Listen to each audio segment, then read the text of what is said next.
ಇದು ಬಂದು Monday actually ನಮ್ಗೇನು ಪ್ಲಾನ್ ಇರಲಿಲ್ಲ. ಆದರೆ ಅಕಸ್ಮಾತಾಗಿ ಪ್ಲಾನ್ ಮಾಡಿದ್ದು ಶಿವನ್ ಟೆಂಪಲ್ಗೆ ಹೋಗೋಣ, ಇನ್ಸ್ಟಾಗ್ರಾಮಲ್ಲಿ ಫೇಮಸ್ ಆಗ್ತಾ ಇತ್ತು ಅಂತ. ಪಕ್ಕದಲ್ಲಿ ಹಂಗೆ ಮಾಲ್ ಇತ್ತು, ನೋಡ್ಕೊಂಬರೋಣ ಅಂತ ಹೋದ್ರೆ ಏನೂ ಇರಲಿಲ್ಲ ಅಂತ ಸರಿ ಅಂತ ಇಲ್ಲಿಗೆ ಬಂದು ಹಂಗೆ ಟಿಕೆಟ್ ತೊಗೊಂಡ್ವಿ. 150 ರೂಪೀಸ್ ಒಬ್ಬರು ಚಾರ್ಜ್ ಮಾಡ್ತಿದ್ದಾರೆ. ಅಲ್ಲಿ ತೊಗೊಂಡು ಒಳಗಡೆ ಬಂದಿದ ತಕ್ಷಣ ರುದ್ರಾಕ್ಷಿ ಕೊಡ್ತಾರೆ, ಒಂದು ಬೌಲು. ಅಲ್ಲಿ ಫುಲ್ ನಮಸ್ಕಾರ ಮಾಡಿಕೊಂಡು ನೀಟಾಗಿ ಹಾಕ್ಕೊಂಡು ಬಂದು ಅದ್ರಲ್ಲಿ ಒಂದು ದಾರ ಕೊಡ್ತಾರೆ, ಅದನ್ನು ವಿಶ್ ಮಾಡ್ಕೊಂಡು ಅಲ್ಲಿ ಕಟ್ಟರೆ ನಿಮ್ಮ ಪ್ರಾಬ್ಲಮ್ಸ್ ಎಲ್ಲ ಕ್ಲಿಯರ್ ಆಗುತ್ತೆ ಅಂತ ಬರ್ದಿಕ್ಕಿದ್ರು. ಅದಂಗೆ ನಮಸ್ಕಾರ ಮಾಡಿಕೊಂಡು ಕಟ್ಬಿಟ್ಟು ಮೇಲೆ ಬಂದಿದ ತಕ್ಷಣ ನೋಡಿ ಈ ಥರ ಈಶ್ವರ ಕಾಣ್ತಾ ಇರುತ್ತೆ, ತುಂಬ ಚೆನ್ನಾಗಿ ಕಾಣ್ತಿತ್ತು. ಸರಿ ಅಂತ ವೆರೈಟಿ ಆಫ್ ದೇವ್ರುಗಳೆಲ್ಲ ಇಲ್ಲಿ ಇಕ್ಕಿದ್ರು. ನಮಗೆ ಯಾವ ಥರ ಇದೆ ಅದೆಲ್ಲ ಕೂಡ ಇಂಡಿಯಾದಲ್ಲಿ ಅದನ್ನೆಲ್ಲ ನೋಡಿಕೊಂಡು ಆಚೆ ಬಂದಿದ ತಕ್ಷಣ ಇಲ್ಲಿ ಚಿಕ್ಕ ಟೆಂಪಲ್ ಇರುತ್ತೆ ಈಶ್ವರಂದು ಪಕ್ಕದಲ್ಲೇ, ಅದನ್ನ ನೋಡಿಕೊಂಡು ಮೇಲೆ ನಮಸ್ಕಾರ ಮಾಡಿಕೊಂಡು ಆಚೆ ಬಂದಿದ ತಕ್ಷಣ ಇಲ್ಲಿ ಕ್ಯಾಂಡಲ್ಸ್ ಕೊಡ್ತಾರೆ. ಏನಾದರೂ ಇದ್ದರೆ ವಿಶ್ ಮಾಡಿಕೊಂಡು ಬಿಡೋದು ಆ ಥರ ಎಲ್ಲ ಇರುತ್ತಲ್ವ.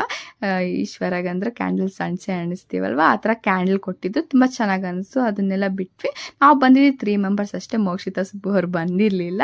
ಈ ಥರ ಸಾಯಂಕಾಲ ಹೋಗಿತ್ತಲ್ವ, ಅದಕ್ಕೆ ನಾವು ಅಕಸ್ಮಾತಾಗಿ ಪ್ಲ್ಯಾನ್ ಮಾಡ್ಕೊಂಡು ಬಂದಿದ್ದಲ್ವ, ಅದಕ್ಕೆ ಇದನ್ನೆಲ್ಲ ಫುಲ್ ವೀಡಿಯೋ ಅಪ್ಲೋಡ್ ಮಾಡ್ತೀನಿ, ಇನ್ನೂ ಅಪ್ಲೋಡ್ ಮಾಡಿಲ್ಲ, ವೆಯ್ಟ್ ಮಾಡ್ತಾ ಇರಿ. ಹಾಗೆ ಕಾಯಿನ್ಸ್ ಹಾಕೋದು ಕೂಡ ಪಕ್ಕದಲ್ಲಿತ್ತು, ಅದನ್ನೆಲ್ಲ ಹಾಕ್ಬಿಟ್ಟು ಇಲ್ಲಿ ಹತ್ತಿರದಿಂದ ವೀಡಿಯೋ ಮಾಡಬಾರ್ದಂದಿದ್ದು ದೂರದಿಂದ ವೀಡಿಯೋ ಮಾಡಿದೆ ನಮ್ದನ್ನು ನೋಡಿ. ನೆಕ್ಸ್ಟ್ ಬಂದು ಇನ್ನೂ ವೆರೈಟಿ ಆಫ್ ಅವತಾರಗಳೆಲ್ಲ ಇತ್ತು, ಅದನ್ನೆಲ್ಲ ನೋಡಿಕೊಂಡು ವೀಡಿಯೋ ಮಾಡಿಕೊಂಡು ನೆಕ್ಸ್ಟ್ ಅವರೇ ಕೊಟ್ಟಿದ್ರು ಸಾಮಾನು ಕಡ್ಡಿ ದೊಡ್ಡದು ಕೊಟ್ಟಿದ್ರು. ಅದನ್ನ ಎತ್ಕೊಂಡೋಗಿ ಅಲ್ಲಿ ಮುಂದೆ ಒಳಗಡೆ ಇಕ್ಕಿರ್ತಾರೆ, ಅಲ್ಲಿ ನಮಸ್ಕಾರ ಮಾಡ್ಕೊಂಡು ಅಲ್ಲಿ ಇಕ್ಬಿಟ್ಟು ಇದು ಮಾಡೋದು. ಫುಲ್ಲು ಬ್ಯಾಕ್ಗ್ರೌಂಡ್ ಮ್ಯೂಸಿಕ್ ಬರ್ತಾಯಿತ್ತು ಡಿವೈನ್ದು, ತುಂಬ ಚೆನ್ನಾಗಿ ಪೀಸ್ಫುಲ್ಲಾಗಿ ಅನ್ನಿಸ್ತಾ ಇತ್ತು. ನೆಕ್ಸ್ಟ್ ಇಲ್ಲಿ ವಿಗ್ರಹಗಳಿತ್ತು, ಅದಕ್ಕೂ ಬ್ಲ್ಯಾಕ್ ಕಲರ್ ಕೊಟ್ಟಿದ್ರು, ಓಮದೆಲ್ಲ ಹಾಕೋದು ಅನಿಸುತ್ತೆ. ಅದನ್ನ ನಮಸ್ಕಾರ ಮಾಡ್ಕೊಂಡು ಅದನ್ನು ಹಾಕ್ಬಿಟ್ಟು ಇಲ್ಲಿ ಕುತ್ಕೊಂಡು ರಿಲ್ಯಾಕ್ಸ್ ಆಗ್ತಾ ಇದ್ವಿ, ತುಂಬ ಪೀಸ್ಫುಲ್ಲಾಗಿ ಅನಿಸುತ್ತೆ. ಅದನ್ನೆಲ್ಲ ನಮಸ್ಕಾರ ಮಾಡ್ಕೊಂಡು ಆಚೆ ಬರೋಷ್ಟರಲ್ಲಿ ಫುಲ್ ಶಾಪಿಂಗ್ ಐಟಮ್ಸ್ ಇತ್ತು, ತುಂಬ ವೆರೈಟಿ ಐಟಮ್ಸ್ ಎಲ್ಲ.